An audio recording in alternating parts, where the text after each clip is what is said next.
Boa Tarde Saúde, com Dr. Levi Jales. Oferecimento Endopure Academy. Estude sem limites.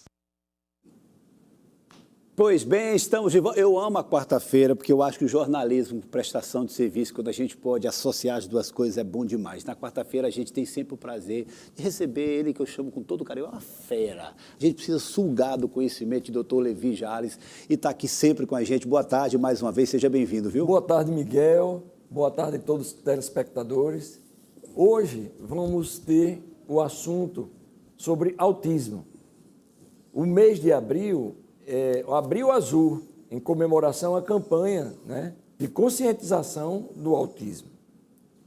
E, por isso, nós vamos convidar um colega, um médico neuropediatra, Dr. Mauro Lins, que vai abordar o tema sobre autismo. A gente vai chamá-lo, inclusive, não sei se o link da gente já está ok, se o Dr. Mauro já está aqui com a gente. O Dr. Mauro é uma grande autoridade, uma pessoa muito renomada, muito respeitada, já está aqui na tela com a gente. Dr. Mauro Lins, muito bem-vindo ao nosso programa, boa tarde. Boa tarde, queria agradecer em primeiro lugar ao jornalismo da Band, a Band RN, pela oportunidade, você, Miguel, ao Dr. Levi, e me coloco aqui à disposição para interagir com vocês. Vamos lá, vamos falar, o nosso tema hoje é autismo, né, doutor? Mauro é um especialista dedicado ao assunto do autismo, inclusive é professor, não é, da Endopure Academy, que é uma plataforma de curso por assinatura voltado para o profissional de saúde, para os acadêmicos e profissional de saúde. Mauro, eu gostaria de fazer uma pergunta que eu acho que todo mundo quer saber. Observamos na prática que um número elevado de autistas. E eu gostaria de saber o porquê desse número elevado nessa época agora. De novo, é um assunto polêmico, mas realmente no dia a dia, o que nós vemos no consultório, nas clínicas, é um aumento assim espantoso, quase absurdo, no número de casos de autismo. E aí há várias correntes, então tem a explicação que hoje em dia há uma conscientização maior, então há mais profissionais que sabem sobre o assunto, houve uma mudança também nos critérios diagnósticos, então com esses critérios diagnósticos que vem mudando ao longo dos anos, então mais pessoas receberam o diagnóstico, então isso explica em parte, mas para alguns pesquisadores não explica o todo. Então, aparentemente, alguma situação ambiental, no ambiente de toxinas, ambiente também são pais tendo filhos numa idade mais avançada e tudo. Nós sabemos que tem um aspecto importante no autismo, são centenas de genes envolvidos, mas esses genes podem estar sofrendo influência de fatores ambientais. Então, é um pouco de cada coisa. Seria esse aumento da conscientização, mais facilidade para se ter diagnósticos, mas também alguma situação ainda ambiental, nessa parte de toxinas ambientais, de química, algo misterioso ainda que a ciência segue a estudar. Um exemplo que eu dou para quem acha que sempre foi assim, sempre teve tantos casos, onde estão todos esses autistas agora com 60, 70, 80 anos, que não têm mais os cuidados da família, lembrando que, infelizmente, um quarto dos casos, 25%, tem o chamado autismo profundo. Então, são indivíduos, às vezes, já adultos, né? Eu tenho famílias aqui com 20 anos, 30 anos, mas que depende totalmente dos pais para as atividades, às vezes, mínimas do dia a dia, como a própria alimentação e a própria higiene. Então, se sempre teve tanto caso assim, onde estão esses adultos agora? Fica a pergunta, né? Então, realmente, tem um aumento dos casos para vários pesquisadores, tem outros que acham que não. Então, doutor, tem a polêmica. Uma outra questão, e que muito se questiona, que também é uma grande interrogação, é a pessoa, a criança, já nasce com autismo ou ela adquire o autismo no decorrer da sua vida? Então, o que é proposto é que já nasce com o autismo, até por conta dessas alterações genéticas que ocorrem, né, que pode sofrer a influência do ambiente, e a criança também, outros aspectos do neurodesenvolvimento podem ser afetados após o nascimento, dependendo das exposições que a criança tem, tudo isso pode agravar ou melhorar o quadro, mas já nasceria com o autismo. Não tem uma situação que seja imposta pela sociedade ou pela criação que a criança se torne autista. Isso são teorias do passado. Então, a gente tem que pesquisar o que está acontecendo mesmo Porque para algumas famílias, a criança autista ela está indo bem, evoluindo muito bem, mas para outras, como eu falei, há muito sofrimento, há muito desgaste, porque o quadro é extremamente profundo. Mauro, eu gostaria de saber, em relação ao tratamento, quais as medicações que você utiliza mais para o controle dos sintomas da criança com autismo? Então, as medicações mais tradicionais são os antipsicóticos, que no caso seria a risperidona ou aripiprazol, são os nomes químicos, não são nomes comerciais, que já foram aprovadas, mas assim, para o manejo de sintomas, às vezes de quadro de agitação maior, ou principalmente agressividade, uma criança que está muito assim desconectada do meio, então são tratamentos. A medicina procura agora tratamentos, ou no caso, como você falou, de medicamentos que possam atuar também nos sintomas núcleo do autismo, ou seja, na comunicação, nas habilidades sociais, que são as questões que geralmente chamam mais atenção.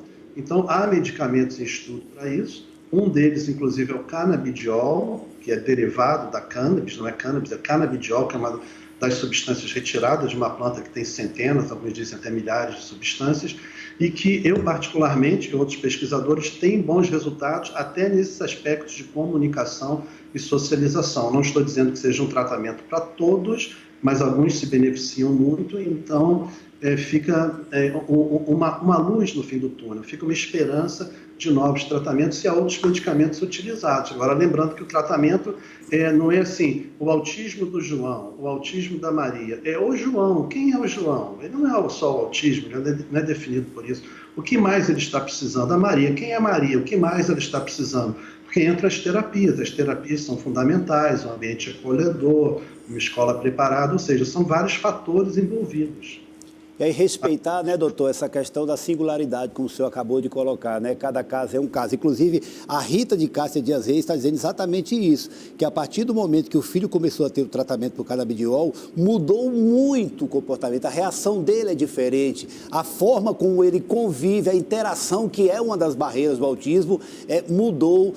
E isso é bom a gente ter o testemunho de uma mãe. E tem uma outra pergunta aqui, doutor, da Jailma, que ela diz o seguinte: sabemos que o autismo é uma condição neurocomportamental, o meu filho tem 13 anos, eu quero saber se os comportamentos continuam os mesmos ou à medida que eles vão crescendo, vão surgir novos comportamentos. Eu aproveito e mando um abraço porque ela disse que o filho dela gosta muito de mim. Obrigado, viu? Thales, obrigado. E aí, doutor, existe essa mudança? Como é que acontece? Sim, os comportamentos eles vão mudando com a idade, como vão mudando com qualquer indivíduo, porque o cérebro vai amadurecendo, regiões um pouco adormecidas ficam mais maduras, então por isso que nós amadurecemos, por isso que nós vamos mudando o comportamento. Agora, nessa idade, a pergunta foi excelente, porque muitas vezes é esquecido na adolescência. A adolescência já é um grande desafio para a maioria dos adolescentes. Então, a gente vê no consultório, assim, adolescentes típicos, 30% mais ou menos desenvolvem ansiedade. Já na criança atípica, no adolescente autista, isso às vezes vai para 85% a 90%.